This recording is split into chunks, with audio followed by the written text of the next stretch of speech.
Hello people, ദീപിൻ short movie റിവ്യൂയിലേക്ക് എല്ലാവർക്കും എൻ്റെ ഹൃദയം നിറഞ്ഞ സ്വാഗതം. റിവ്യൂയിലേക്ക് പോകാം.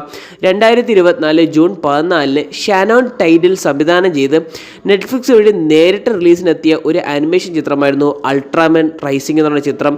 ചിത്രത്തിൻ്റെ പ്രധാന കഥയെന്ന് പറയുന്നത് ടോക്കിയോ നഗരത്തിലെ വലിയ ജെയിൻറ്റ് മോൺസ്റ്റേഴ്സിൻ്റെ ആക്രമണത്തിനെ തുടർന്നുണ്ടാകുന്ന കഥയാണ് സിനിമയുടെ പ്രധാനമായി ചർച്ച ചെയ്യുന്നത്. അതിനെതിരെ ഒരു സൂപ്പർ ഹീറോ പുനർജനിക്കുകയാണ്. ഒരു സൂപ്പർ ഹീറോ എന്ന് വെച്ചാൽ നമ്മളെ ബെൻടൺ ഏലിയൻ ഫോഴ്സിനെ കാണുന്ന പോലത്തെ ഒരു വേബിക്ക് പോലത്തെ ഒരു സൂപ്പർ ഹീറോണ് ഇവിടെ ഇൻട്രൊഡക്ഷൻ ആവുന്നത്. അൾട്രാമാൻ എന്നാണ് പേര്. അപ്പോൾ അദ്ദേഹം ഈ സിറ്റി, ആ ടോക്കിയോ നഗരത്തെ എങ്ങനെ രക്ഷപ്പെടുത്തുമെന്നുള്ള കഥയൊക്കെയാണ് സിനിമയുടെ പ്രധാനമായി ചർച്ച ചെയ്തു പോകുന്നത്.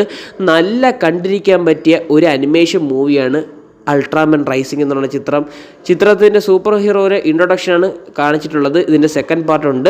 സിനിമ കണ്ടു, എനിക്ക് വളരെയധികം സിനിമ ഇഷ്ടപ്പെട്ടു. വർത്ത് വാച്ചിങ് ആണ് കണ്ടുകൊണ്ടിരിക്കാൻ. കാരണം ഇത് ചെറിയ കുട്ടികൾക്ക് മാത്രമല്ല, മുതിർന്നവർക്കും കണ്ടിരിക്കാൻ പറ്റിയ ഒരു മൂവിയും കൂടിയാണ്.